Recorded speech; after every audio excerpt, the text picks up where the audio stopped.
Bangladesh football ফেডারেশনের সভাপতি কাজী সালাউদ্দিনের পদত্যাগের দাবিতে প্রতিনিয়তই আন্দোলন করছে দেশের ফুটবল সমর্থকরা, ঘেরাও করছে বাফুফেও। কিন্তু তাদের সবার এক দফা দাবির আন্দোলনকে বুড়ো আঙ্গুল দেখিয়ে আবারও নির্বাচন করার কথা জানালেন কাজী সালাউদ্দিন। দেশের একটি গণমাধ্যমকে কাজী সালাউদ্দিন জানান, আমি পদত্যাগ করব না, নির্বাচন করব। নির্বাচন করা আমার গণতান্ত্রিক অধিকার, সেটা থেকে আমাকে বঞ্চিত করবেন কিভাবে?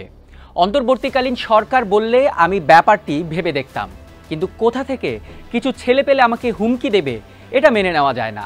ওরা কারা? ফুটবলে ওদের কি অবদান আছে? ফুটবলের জন্য ওরা কি করেছে? তবে বাংলাদেশ ফুটবলকে বাঁচাতে এই কোথা থেকে আসা কিছু ছেলেপেলেরই অবদান অনেক। লিগের ম্যাচ হোক কিংবা জাতীয় দলের ম্যাচ, এমনকি নারীদের ম্যাচগুলোতেও যখন গ্যালারি থাকতো শূন্য, তখন ঢাকঢোল বাজিয়ে প্লেয়ার উড়িয়ে সব দলকে সমর্থন দিতে আসে বাংলাদেশি ফুটবল আলট্রাস নামের সংগঠনের সদস্যরা। বাফুফের কোনো লাভের গুড় খেতে নয়, নিজ পয়সায় ফুটবলকে ভালোবেসে মাঠে সমর্থন দিতে আসেন তারা। অথচ বাফুফের সভাপতি দ্বারা তাদেরই শুনতে হয় ফুটবলের জন্য কি করেছে ওরা। চলুন দেখে আসি সভাপতি হিসেবে কাজী সালাউদ্দিন দেশের ফুটবলের জন্য কি করেছেন। দেশের ফুটবলের সংস্কার ও উন্নয়ন করার ওয়াদা করে 2008 সালে প্রথমবারের মতো বাফুফের সভাপতি নির্বাচিত হন সালাউদ্দিন। প্রথম দফায় ফুটবলের পুনর্গঠন ও আরও প্রফেশনাল করার দিকেই ফোকাস করেন তিনি। কিন্তু তখনই দুর্নীতিসহ ফুটবলের উন্নয়নের জন্য ফিফা থেকে আসা ফান্ড গরমিলের অভিযোগ ওঠে তার অধীনে থাকা বোর্ডের উপর। সেই অর্থ অপব্যবহার হয়েছে বলে দাবি করেন সমালোচকরা। 2012 সালে আবারও বাফুফের সভাপতি হিসেবে নির্বাচিত হন কাজী সালাউদ্দিন। সেবার বাংলাদেশ প্রিমিয়ার লিগ বা বিপিএল চালু করেন তিনি, কিন্তু সেই লিগকেও পড়তে হয় কঠিন চ্যালেঞ্জের মুখে। নিম্নমানের ম্যানেজমেন্ট থেকে শুরু করে বারবার পরিবর্তন হয়েছে খেলার সূচি, এমনকি খেলোয়াড়দের সময় মতো পাওনা টাকা দিতেও ব্যর্থ হয় লিগ কর্তৃপক্ষ।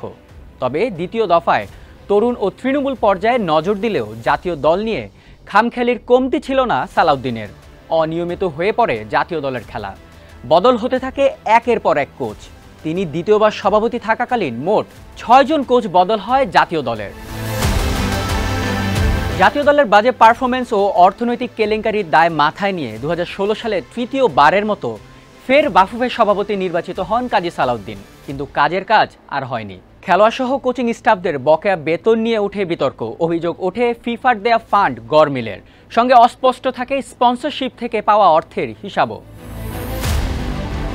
এত কিছুর পরও 2020 সালে টানা চতুর্থবারের মতো বাফুফের সভাপতি নির্বাচিত হন কাজী সালাউদ্দিন। নজর দেন নারীদের ফুটবল ও অবকাঠামো উন্নয়নে, কিন্তু 4 বছরে দৃশ্যমান উন্নতি হয়নি সেখানেও। টানা 16 বছর ধরে গদিতে বসে থাকা কাজী সালাউদ্দিনের পদত্যাগের দাবি নিয়ে এবার সোচ্চার ফুটবল ভক্তরা।